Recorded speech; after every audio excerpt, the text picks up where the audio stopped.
২৮তম ঢেউয়ে ঝাঁকে ঝাঁকে ইরানি মিসাইল ধেয়ে গেছে ইসরায়েল এবং মার্কিন ঘাঁটির দিকে। যুদ্ধের দ্বিতীয় সপ্তাহে এসে পরিস্থিতি এখন নিয়ন্ত্রণের বাইরে।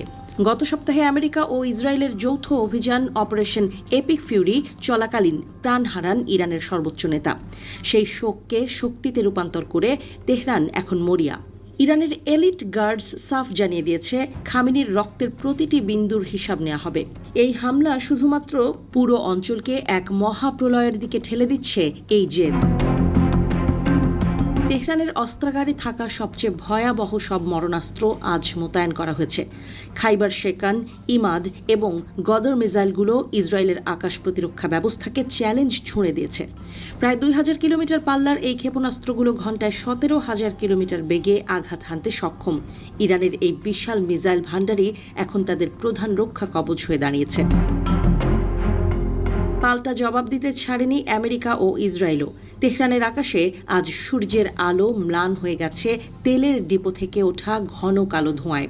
একের পর এক বিমান হামলায় ইরানের জ্বালানি অবকাঠামো গুঁড়িয়ে দেওয়ার চেষ্টা করছে মিত্রশক্তি।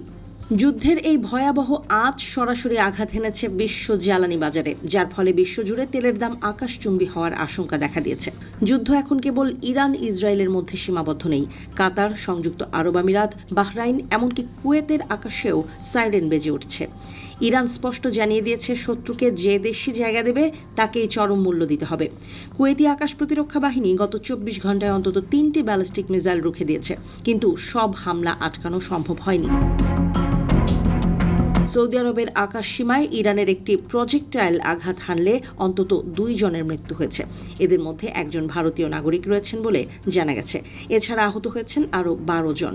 ইরানের প্রেসিডেন্ট মাসুদ পেজেশকিয়ান একদিন আগেই প্রতিবেশী দেশগুলোর প্রতি নমনীয় হওয়ার ইঙ্গিত দিয়েছিলেন, কিন্তু যুদ্ধের দাবানল তাকেও কঠোর হতে বাধ্য করেছে। তিনি আজ দ্ব্যর্থহীন কণ্ঠে ঘোষণা করেছেন, প্রতিবেশী কোনো দেশ থেকে যদি ইরানের ওপর হামলা চালানো হয় তবে তার জবাব দিতে তেহরান এক মুহূর্তও ভাববে না। ক্ষমা নয়, এখন কেবল প্রতিশোধের সময়।